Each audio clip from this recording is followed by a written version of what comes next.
Alright, if you don't mind, we do that drop again. Yo, yo, yo, my name is Prim. Rocking live with Everyday People Network.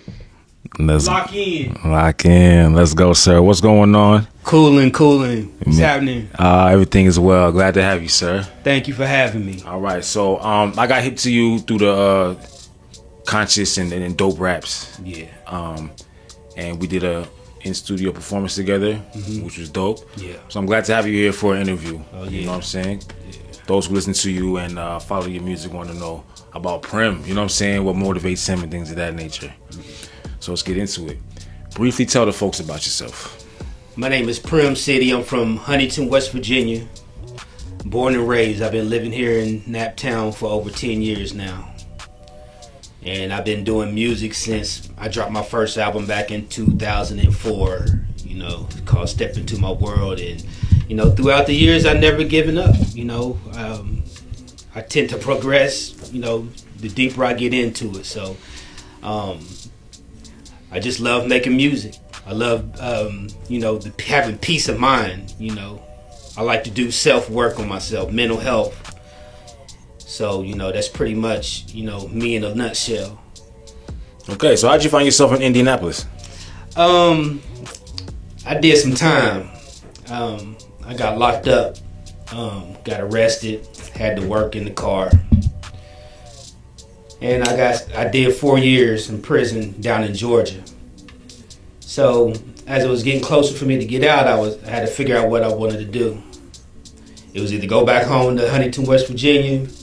I had an option to go to Columbus, Ohio, and here in Indianapolis. I lived here before, back in 2000 for a few months, and moved back home. And that's when I got into the streets real heavy. So I knew there were some jobs up here. So when I got out, I came up here. My current job I have now, I found it like 3 months after I got out, and I'm still there. Hell yeah. So, you know, just staying focused and not going back into the things that would get me in trouble. So it's like a whole, you know, I changed my life like completely, like, because I was really deep in them streets, like heavy. And I learned that lesson, that prison time. It's just not worth, that's not a place for nobody to be sitting at all. Word. So, you know, it's just moving carefully out here and enjoying my freedom and being able to still do this music, because the music is what helped me stay balanced and rooted. Okay. Now, you know, when I think about West Virginia, I think about some trailer park folks. Mm-hmm. For those who don't know, give us an idea or understanding of West Virginia, because we know about VA, but you know a little bit less about West Virginia. West Virginia, it's the mountain state, wild, wonderful West Virginia. It's a beautiful scenery, like traveling. It's like mountains and trees and, you know, big old, you know, some bridges and stuff you can cross over. Where I'm from, I took somebody there before. They said it's like a small Gary, Indiana, where I'm from. Okay. I've been through Gary, Indiana, but not every area, but, you know, that's there. It's a small town where I'm from, and a lot of shit go on down there. It's like the same as any other hood.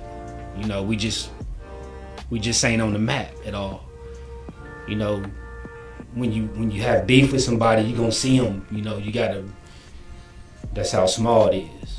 Hell yeah. So you gonna see somebody you don't like, and you know it's just, and there's so much money in them streets. There's no jobs, and so in order to live good, sometimes you got to get out there. And I had my little run, and it was something to make some changes. So, you know, it's pretty much the same as any other place, but it's less to do. Okay. So it can drive you to drinking more, smoking more, or getting caught up in just some mess. Because there's nothing there to ease your mind. The energy is heavy and dark. Okay, well, as an artist, how is the culture different from West Virginia to Indianapolis? Here, it's always something to do. Here, somebody's always putting on for the city, like with these events. At home, it's been a while since I've been home, but it's not really much to do there as far as like culture wise.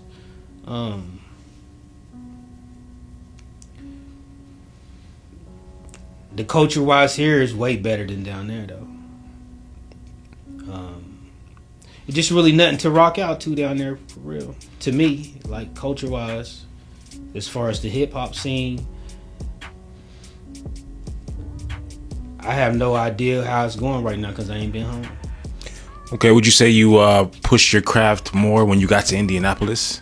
I pushed it more, I think, down there, back home. When I first started out, I was printing my CDs out.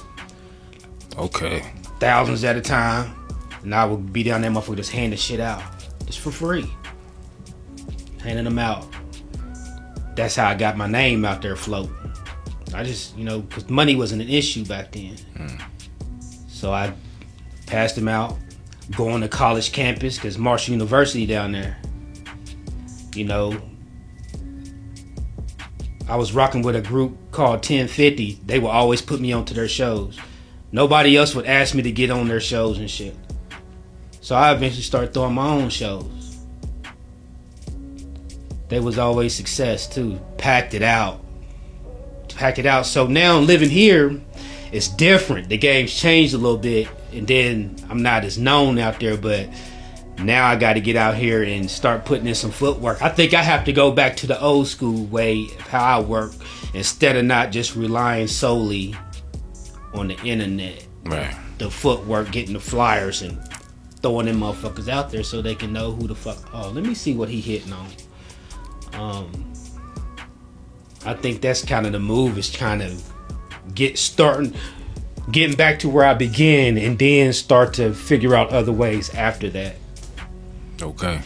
So how long would you say you've been a part of the Indianapolis music scene? Shit, about a year. A year, yep. I started off last. When I met Rose Key. Hey. Shout out to Rose Okay. Key. I met her at it was an event. They had the DJs. We had to perform in front of the DJs and stuff. I forgot what it was. So that was in April of last year. That's when I did the collective reading. That's when the first time I performed for the first time since probably 2009. Yo, I fell in love with that song when I heard it the first time. Yeah. I think I was there. Paradox. One of those times. Yeah. Paradox, when you got at me. Yeah. So. Okay, so since then, how have you put yourself out there? Because that's been a year and 4 or 5 months? Well, yeah, I was after that, because I didn't do a good job. They was asking me questions. I was stuttering. I wasn't really in my energy yet, because I've been here 10 years and I'm just getting myself out here to meeting people. Because I had to get my shit, my livings, myself in order before I could start making other moves. Because coming out of prison is a major adjustment, and especially going to a whole new city, bigger city. A whole nother energy. So I had to tap into the energy so I can move. Right. And but what got me how I put myself out there, I was just signing up for a lot of open mics, getting into my practicing on my stage presence, hearing the feedback, gaining more confidence into this. It was slick scary for me because it's been a while, and then the collective reading, I never made music like that, spitting on that type of stuff. Even the July 12th, that was new. I've never, mine, like with the new song I got out now, The Son of Sekhmet, that's like more in my style. Elevated. Mm-hmm.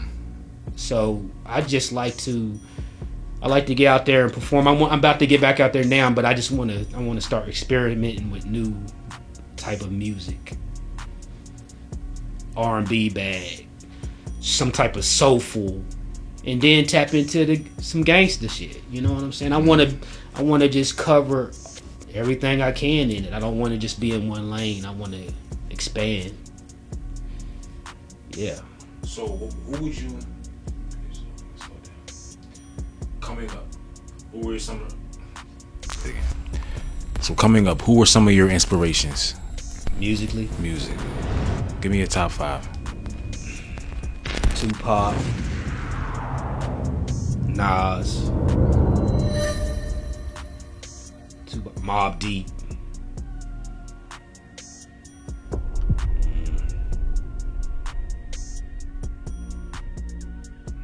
Damn. Who can I go with? Give me a female.